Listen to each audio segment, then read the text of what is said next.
सूरज की गर्मी से झुलसती रेत और उस पर चल रहा एक प्यासा मुसाफिर। उसे जो मृग मरीचिका दिखती है, जो मिराज दिखता है, जो दृष्टि भ्रम उसे होता है कि सामने ही पानी की झील है। कैसे दौड़ूं, कैसे भागूं, बस कुछ और चल लूं और किसी भी तरीके से पास पहुंच जाऊं उस झील के। वहां के पानी की शीतलता से मेरी सफर की सारी थकान पूरी हो जाएगी, मुझे एक नई जिंदगी मिल जाएगी। कुछ ऐसा ही चल रहा है अभी चंद्रमा की सरफेस पर। दो रोवर घूम रहे हैं अभी चंद्रमा की सरफेस पर। एक 4 साल से चक्कर काट रहा है, तो एक अभी 23 अगस्त को पहुंचा है। एक पड़ोसी चीन का है, तो एक हमारे देश का, हमारे वतन भारत का है। तलाश जारी है। जहां चीन खोज रहा है उसे कुछ मिलना होता तो अब तक मिल चुका होता। 4 साल बीत चुके हैं चाइना के U22 रोवर को। 1400-1500 मीटर से ज्यादा एक साल में वो दूरी तय करता है, पर उसे अभी पानी के ट्रेस ही मिले हैं, पानी नहीं मिला। पूरी दुनिया इंतजार कर रही है कि कब प्रज्ञान आगे बढ़े और उसमें लगे लेजर इंड्यूस्ड ब्रेकडाउन स्पेक्ट्रोस्कोप, उसके अंदर मौजूद एक्सरे वाली मशीन APXS, कब वो वहां पर एक्सरे करे, वो लेजर मारे और उसे बर्फ के एक ढेले के प्रेजेंट होने की इंफॉर्मेशन मिल जाए और इतिहास रच जाए। इसके लिए पूरी दुनिया कामना कर रही है, सिर्फ भारत नहीं, सिर्फ इसरो नहीं दोस्तों, क्योंकि आने वाले वक्त में billions and billions of dollar, अगर बात करें सिर्फ नासा के मिशन के, तो $93 बिलियन वो ऑलरेडी इन्वेस्ट कर चुका है और इससे ज्यादा बजट बढ़ेगा जब वहां पर इंसान पहुंचेंगे। वहां पर आने वाले 2 साल के अंदर पहुंचने वाले हैं वहां पर इंसान फिर से नासा की तरफ से, सिर्फ इसी आस में कि साउथ पोल ऑफ मून, दक्षिणी ध्रुव जो है चंद्रमा का, वहां पानी मौजूद है।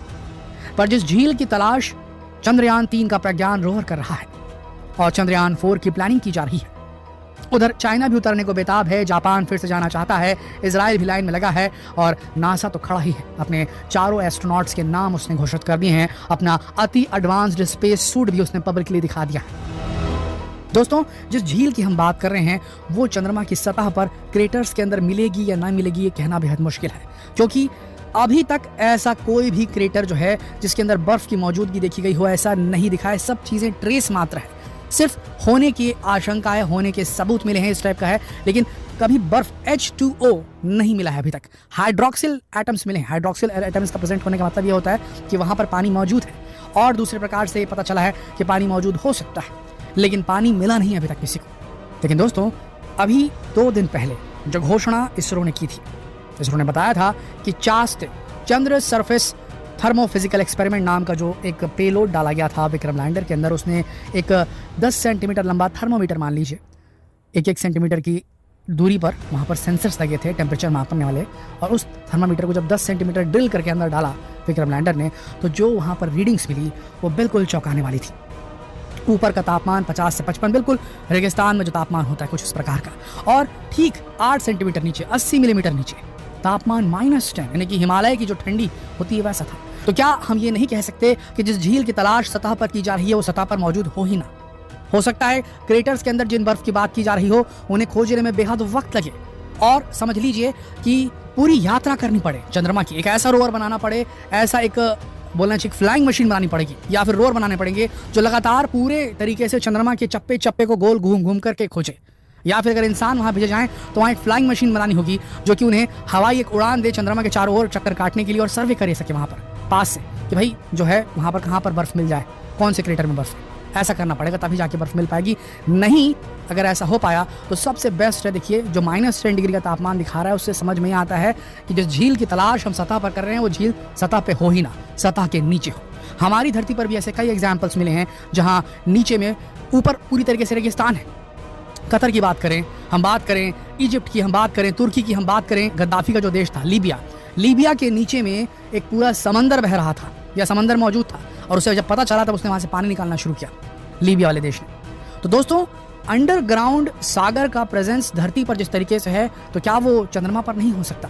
अगर चंद्रमा भी धरती के टूटे हुए टुकड़े और थिया नाम के ग्रह के साथ मिलकर बना है, तो चंद्रमा के अंदर अर्थ की प्रॉपर्टीज क्या नहीं हो सकती? किसी ने आज तक चंद्रमा की धरती के अंदर खोद कर नहीं देखा, खोदा भी है तो 10 सेंटीमीटर 20 सेंटीमीटर, इसमें क्या मिलेगा दोस्तों? आज के डेट में हमारे घरों में बोर खोदना होता है तो नहीं जानते कितने फीट, सैकड़ों फीट खुदाई करनी पड़ती तब जाके पानी निकलता है। तो चंद्रमा की सतह पर पानी मिल जाएगा, हम कैसे सोच सकते हैं दोस्तों? ऐसी सतह पर जहाँ पर सीधे सोलर विंड पड़ती है, सीधे कड़कती धूप पड़ती है, जहाँ तापमान दिन में 120 से लेकर 150 डिग्री सेंटीग्रेड तक पहुँच जाता है, जहाँ पर वैक्यूम है, ऑलमोस्ट हवा है ही नहीं, जहाँ की ग्रेविटी कमजोर है, वहाँ पानी एग्जिस्ट कर ही नहीं सकता ऊपर सतह में। बर्फ हो सकती है पर पानी नहीं रह सकता।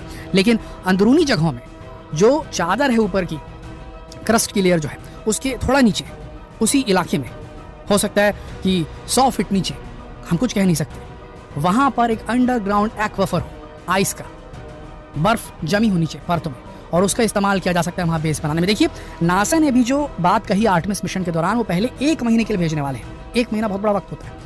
1 महीने के बाद वापस बुलाएंगे और फिर 2 महीने के लिए भेजेंगे। तो अभी तो वहाँ पानी मिला नहीं, तो वहाँ सर्वाइव कैसे करेंगे? जो भी टेक्नोलॉजी के साथ वो लोग वहाँ सर्वाइव करेंगे, उसी टेक्नोलॉजी का इस्तेमाल करके और लंबा करना होगा मून एक्सप्लोरेशन के प्रोसेस को।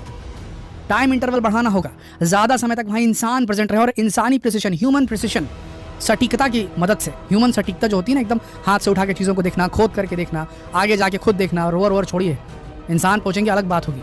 तो उस तरीके से जब तक काम नहीं किया जाएगा, लंबे समय तक वहाँ मून एक्सप्लोरेशन नहीं चलेगी, तब तक वहाँ पर पानी मिलना बेहद मुश्किल काम है। हो सकता है कि साउथ पोल पर पानी मौजूद हो डेफिनेटली, पर वो ऊपर नजर आता तो अभी तक दिख चुका होता, हो सकता है, हम कुछ नहीं कह सकते। आज कल परसों, 5 दिन बाद, 7 दिन बाद, 8 दिन बाद, आखिरी दिन बचे हैं अभी हमारे प्रज्ञान रोवर के, हो सकता है उसे एक क्रेटर मिल जाए जहां बर्फ जमी दिख जाए, उसका लेजर इंड्यूस ब्रेकडाउन स्पेक्ट्रोस्कोप, उसका APXS alpha particle x ray spectroscope जो है वो ये ज्ञात करके बता दे ये आइस है। पर अगर ऐसा नहीं हुआ तो लंबा समय चलेगा मून एक्सप्लोरेशन के एक प्रोसेस का, जिसमें पूरी दुनिया के हर देश को शामिल होना पड़ेगा।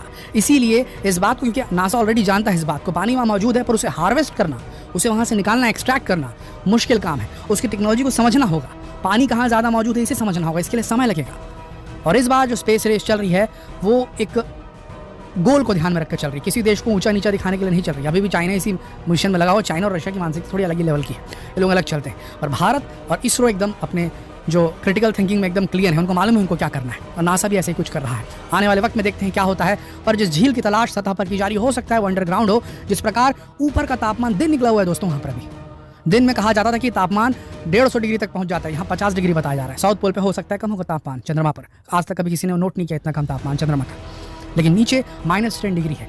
सीधी सी बात है, नीचे ठंडा है। पानी अगर नीचे चला गया होगा धूमकेतुओं के साथ आकर, एस्टेरॉइड में पानी का भंडार होता है, आइस का भंडार होता है, वहाँ करके अंदर घुस गया होगा, तो वहाँ फ्रीजिंग टेम्परेचर है, चीज़ें तुरंत ठंडी होंगी, फ्रीज हो जाएंगी। एक कोल्ड ट्रैप है चंद्रमा की धरती के नीचे का जो इलाका है, जो गर्भ है चंद्रमा की धरती का, और वहाँ पर पानी प्रेजेंट हो सकता है। और जब तक वहाँ पर एक सघन एक्सप्लोरेशन मिशन नहीं चलेगा, एक सघन खोज का अभियान नहीं चलेगा, वहाँ पर पानी खोजना मुश्किल है। और इसरो बढ़ चला है, इसरो अभी उसी फेस में आगे बढ़ता जा रहा है। सॉफ्ट लैंडिंग हमने कर ली, रोवर हमने निकाल दिया, अब अगला मिशन हमको करना पड़ेगा फेज 4, फेज 5 जो हमारा होगा वो होगा सैंपल रिटर्न।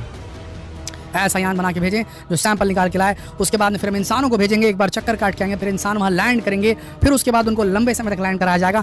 आने वाले 10 सालों में इसरो बहुत द्रुत गति से काम करने वाला है, और ऐसे ही चलता रहा तो बिल्कुल इसरो सही ट्रैक पर जा रहा है। अभी तक सिर्फ 4 कंट्रीज़ हैं जो इस तरीके से एक्टिव है मून पर। अभी कंपटीशन बेहद कम है और इसरो बहुत आगे है, पहला कंट्री बन चुका है साउथ पोल पर उतरने वाला। तो इसरो के पास एज है, उसे अपनी बढ़त को बनाए रखने के लिए सतत प्रयास की जरूरत है, और सरकार को भी चाहिए कि वो लगातार फंड्स मुहैया कराए ताकि इसरो धीरे धीरे आगे बढ़ता जाए। आने वाला वक्त मून इकोनॉमी का होगा, लूनर इकोनॉमी का होगा। वहाँ मौजूद जो खनिज तत्व है उन्हें निकाल कर लाने की एक जो बहुत बड़ा मिशन होगा वो इसरो पूरा कर सकता है। तो सरकार को अपना जो पूरा जो समर्थन है और आत्मविश्वास जो है दिखाना पड़ेगा इसरो के ऊपर में। इसमें आपका क्या मानना है नीचे कमेंट सेक्शन में लिखकर जरूर बताएं। जितना हो सके इस वीडियो को शेयर करें फेसबुक पर, व्हाट्सएप पर, यूट्यूब पर। जल्द मिलते हैं आपसे अगली वीडियो में, तब तक के लिए आप सबका इस वीडियो के अंत तक बने रहने के लिए दिल से धन्यवाद।